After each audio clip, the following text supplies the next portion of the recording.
देखिए, हमारे साथ हैं चिकित्सा मंत्री डॉक्टर रघु शर्मा। तो लगातार वो मैराथन बैठ के ले रहे हैं, चाहे वो भले ही चुनाव के अंदर व्यस्त हो, वहाँ से भी वीसी के जरिए लगातार संवाद कर रहे थे। और राजस्थान के लगातार जिस तरीके से आंकड़े बढ़ रहे हैं कोरोना के, और लगातार जो ग्राफ बढ़ रहा है, क्योंकि 67,000 एक्टिव केस राजस्थान में हैं, अस्पतालों में जगह नहीं है और ऑक्सीजन की कमी है। अब आगे किस तरह की अपनी तैयारी है चिकित्सा महकमे की, क्योंकि लगातार जिस तरीके से केस बढ़ रहे हैं, अस्पतालों में क्या स्थितियाँ हैं और ऑक्सीजन की क्या स्थिति हैं? देखिए, जिस तरह से 16 फरवरी को 60 पॉजिटिव केसेस थे एक दिन में, आज मामला बढ़ते बढ़ते कल 9,046 था। कल जो केसेस आए हैं वो 10,262 आए हैं। 42 लोगों की मृत्यु हुई है। हालात चिंताजनक है। और जिस ढंग से बार बार हम लोग अपील कर रहे हैं आम प्रदेशवासियों से कि आप मास्क लगाइए चेहरे पे, अनुशासन का परिचय दीजिए, बिना कारण अपने घर से बाहर मत निकलिए। आप संक्रमित होंगे और आके घर में अपने परिवार को संक्रमित करेंगे, क्या ये उचित है? हमने पिछले 1 साल में मुख्यमंत्री जी के नेतृत्व में इंफ्रास्ट्रक्चर बढ़ाने में कोई कसर छोड़ी नहीं है। राज्य में पर्याप्त मात्रा में वेंटिलेटर्स हैं, आईसीयू बेड हैं, आईसीयू डेवलप किए हैं, सेंट्रलाइज ऑक्सीजन सिस्टम किया है, ऑक्सीजन सपोर्टेड बेड बनाए हमने, वो सामान्य बेड बनाए, क्वारंटीन बेड 1 लाख वो भी हमने बनाए। लेकिन अगर ये संक्रमण जिस गति से इस बार फैल रहा है, ऐसा तो पहले दौर में भी नहीं था। पहले दौर में एक दिन में मैक्सिमम 20 लोगों की मृत्यु हुई थी। 3200 से ज़्यादा प्रदेश का आंकड़ा पार नहीं किया था कभी भी पॉजिटिव केसेस का एक दिन में।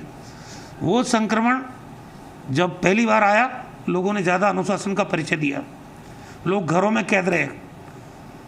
लेकिन लोगों में डर भी था। ये जो दूसरा दौर आया संक्रमण का, एक खतरनाक दौर है, इसमें मृत्यु ज़्यादा हो रही है और लोग लापरवाह भी ज़्यादा हैं। कोई अनुशासन का परिचय नहीं दे रहा है। अगर आप अनुशासन तोड़ेंगे, अनावश्यक रूप से घर से बाहर निकलेंगे, तो कितने भी बेड बढ़ा लें, कितने भी आईसीयू डेवलप कर लें, कितना भी इंफ्रास्ट्रक्चर बना लें, वो तो कम पड़ेगा।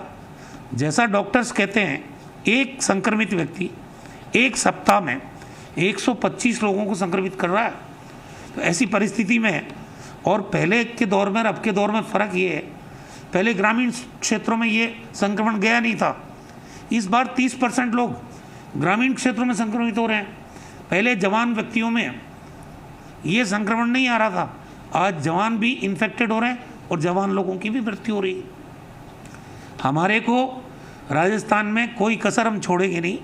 मुख्यमंत्री जी ते संवेदनशील है और जितना प्रोएक्टिव हो गया वो डिसीजंस ले रहे हैं।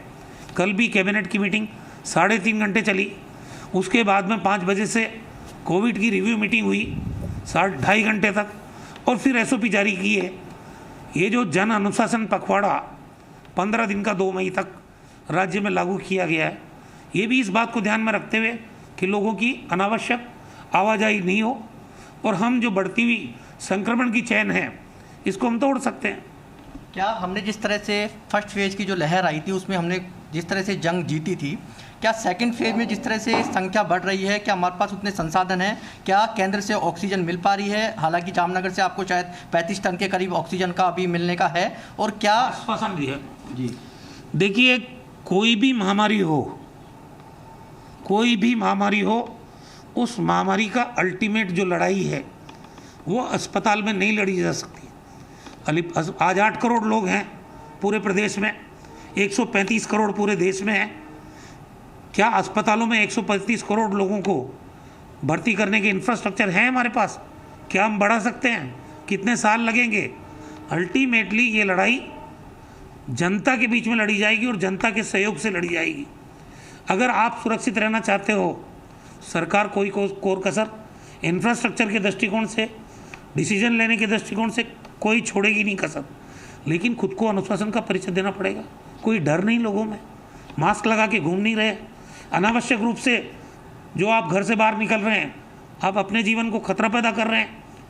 मैं हाथ जोड़ के राजस्थान के आम और आवाम से अपील करना चाहता हूँ, चाहे आप ग्रामीण क्षेत्र में रह रहे हों, चाहे आप शहरी क्षेत्रों में रह रहे हों, चाहे आप जवान हों, चाहे आप ज़्यादा उम्र के हों, आप मेहरबानी करके अगले 15 दिन अपने घरों में रहें, अनुशासन का परिचय दें, मास्क लगा के रहें, बार बार हाथों को सैनिटाइज करते रहें, 2 गज की दूरी बना के रखें और अनावश्यक रूप से भीड़ में एकत्रित नहीं हो। इस प्रोटोकॉल की पालना आम व्यक्ति को करनी पड़ेगी, क्योंकि सरकार जो भी जद्दोजहद कर रही है वो आप ही की ज़िंदगी बचाने के लिए कर रही है। उसमें आपका सहयोग नहीं मिलेगा तो सरकार कैसे सफल होगी, कैसे कोरोना हारेगा। हमने पिछले दौर में राज्य में कोरोना को हराया, भीलवाड़ा मॉडल बना, रामगंज मॉडल बना, तब तो हमारे पास इतना इंफ्रास्ट्रक्चर था भी नहीं, तब भी राजस्थान में हमने इस संक्रमण को नियंत्रित रखा। हमारा दावा है कि हम इस कोरोना को हराएंगे, राजस्थान में हमारा संकल्प भी है। लेकिन जन सहयोग के बिना किसी महामारी को मुकाबला करना या हराना वो कैसे संभव होगा। आम आदमी को अनुशासन का परिचय जरूर देना पड़ेगा। मेहरबानी करके अपने घर में रहिए, 15 दिन अनुशासन रखिए, ये राज्य में हम नियंत्रित करके दिखाएंगे। केंद्र से क्या हमें पूरा सहयोग मिल पा रहा है वैक्सीन की, यदि हम बात करें, या ऑक्सीजन की? क्योंकि एक भिवाड़ी आपका एक ऑक्सीजन प्लांट हुआ करता था, वो भी अब केंद्र ने ले लिया। तो क्या केंद्र, क्योंकि पहले भी वैक्सीन को लेकर सियासत होती रही है। देखिए, जिस तरह से केसेस बढ़ रहे हैं, 3 चीज़ों की उनको ज़रूरत है। या तो हम उनको वैक्सीनेट कर दें, तो उसके लिए जो इन्होंने कैटेगरी तय की 45 साल से ऊपर की, वो 2 करोड़ 9 लाख लोग थे। हमने 5,80,000 से ज़्यादा वैक्सीन एक दिन में देना शुरू कर दिया था और हमारी तैयारी थी कि हम 7 लाख लोगों को एक दिन में वैक्सीनेट करें, ताकि जो ये आंकड़ा है 2 करोड़ 9 लाख का, इसको हम 1-1.5 महीने में पूरा कर सकें। अचानक भारत सरकार ने वैक्सीन सप्लाई बंद कर दी, हमारे पास 1 लाख वैक्सीन रह गई। फिर हमने आवाज़ उठाई, मुख्यमंत्री जी ने प्रधानमंत्री को चिट्ठी लिखी, मैंने केंद्रीय चिकित्सा मंत्री जी को चिट्ठी लिखी, बिना वैक्सीन के हम राज्य के लोगों को कैसे प्रोटेक्ट कर पाएंगे। तब उन्होंने पहले 10 लाख वैक्सीन दी और कल फिर 4 लाख वैक्सीन दी। अब अगर 7 लाख डोज हम एक दिन में लगाएंगे तो ये तो 2 दिन की वैक्सीन है। हमारे पास स्टोरेज कैपेसिटी पूरी है। 3 बड़े स्टोरेज सेंटर हमने यहाँ डेवलप किए हैं राजधानी में, 7 संभाग मुख्यालय पे है, 34 हमारे जो मेडिकल के डिस्ट्रिक्ट हैं वहाँ हमारे पास स्टोरेज कैपेसिटी है।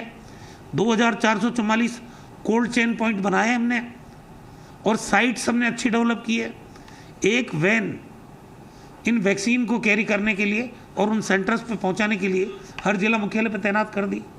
जब हमारे पास स्टोरेज की कैपेसिटी है तो भारत सरकार हमको बम्पर स्टॉक क्यों नहीं देती। अगर 7 लाख डोज हम एक दिन में लगा रहे हैं तो हमको कम से कम 15 दिन का कि सप्लाई वैक्सीन की दे, 1 करोड़ वैक्सीन हमको दे, ताकि राजस्थान में लोगों को हम वैक्सीन लगा सकें और उनको सुरक्षित कर सकें। हमारी मांग तो ये है, जिसके लिए मुख्यमंत्री जी ने चिट्ठी लिखी, मैंने भी लिखी, आप ये एज लिमिट क्यों रख रहे हो, आप सबके लिए फ्री कर दीजिए। कल हमारे पूर्व प्रधानमंत्री मनमोहन सिंह जी ने प्रधानमंत्री को चिट्ठी लिखी है, उसमें भी ये बात है। तो कुल मिला के दवा की ज़रूरत पड़ती है बीमार पड़ने पे। रेमडेसिविर, टोसिलिजुमेब, ये जो कंपनियां बना रही थी, जिनके साथ हमने रेट कॉन्ट्रैक्ट किया हुआ था, जब संक्रमण कम था वो हमको सप्लाई दे रही थी।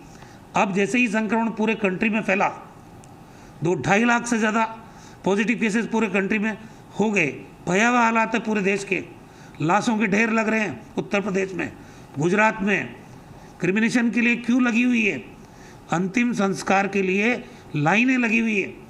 और महाराष्ट्र में तो हालात 60,000, 67,000 एक दिन में पॉजिटिव केस आ रहे हैं। गुजरात, मध्य प्रदेश, छत्तीसगढ़, आपका पंजाब, हरियाणा, उत्तर प्रदेश, दिल्ली, सारी जगह हालात ख़राब हैं। ऐसी परिस्थिति में दवा का होना तो ज़रूरी है। तो जो रेमडेसिविर या टोसिलिजुमेब हमें पर्याप्त मात्रा में मिलनी चाहिए। आज उसकी जो कमी प्रदेश में नज़र आ रही है वो भी इसी वजह से आ रही है।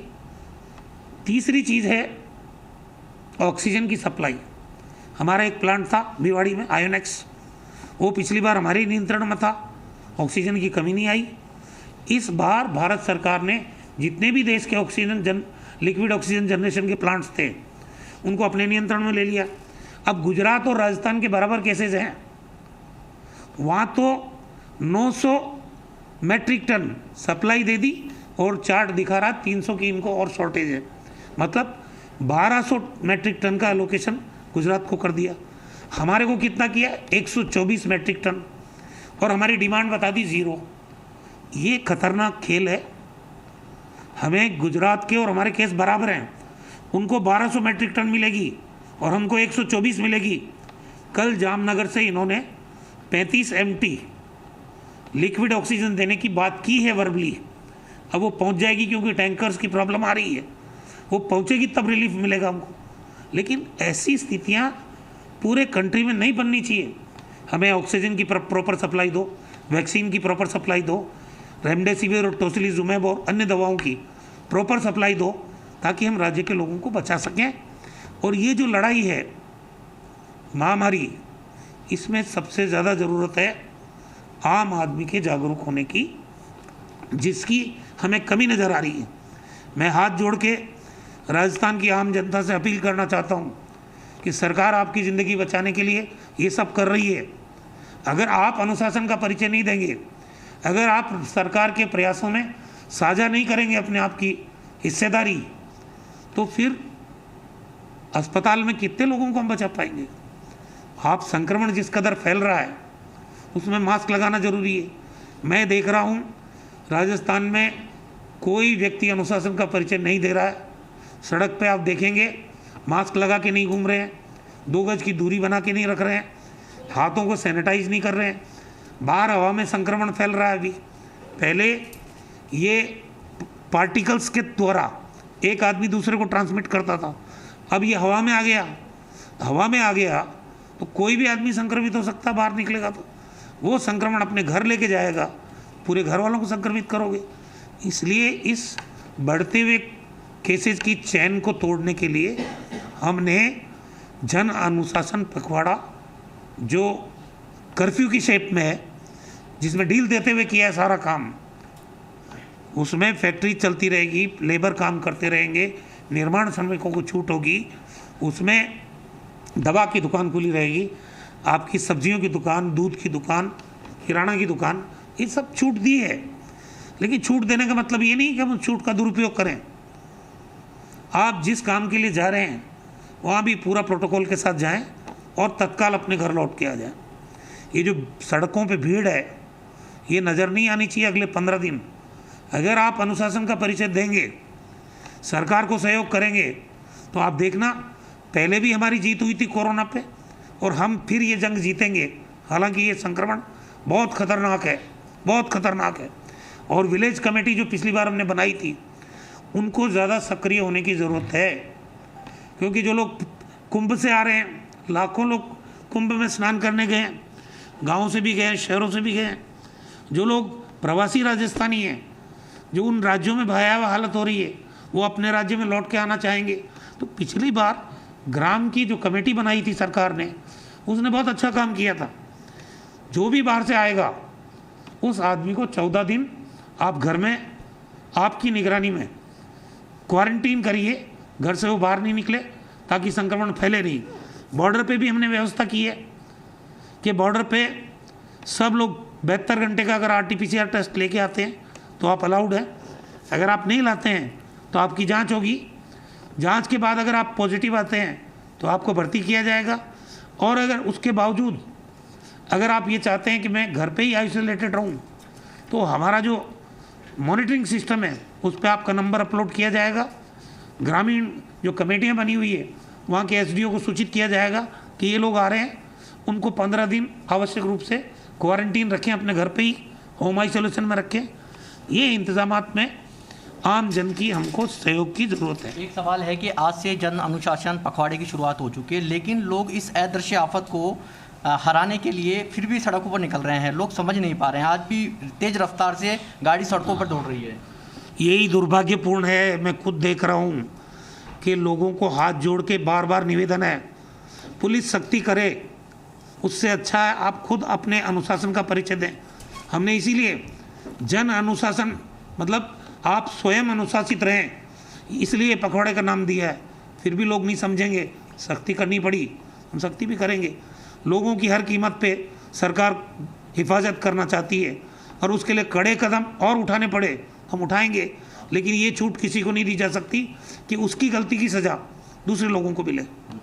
शुक्रिया। ये health minister doctor Raghu Sharma, जिन्होंने कहा है कि हमें सख्त यदि कदम उठाने पड़े तो वो उठाए जाएंगे। लोगों से लगातार वो अपील कर रहे हैं, हाथ जोड़कर अपील कर रहे हैं कि लोग घरों से बाहर नहीं निकलें, 2 गज की दूरी अपनाएं, मास्क जरूर लगाएं। यदि अदृश्य इस शत्रु को हराना है तो हमें नियमों की पालना जरूर करनी होगी। बिल्कुल, कहीं ना कहीं हम सुन रहे थे स्वास्थ्य मंत्री रघु शर्मा को, जो कि साफ तौर पर इस बात को स्वीकार कर रहे हैं कि जो संक्रमण का दर है पिछली बार के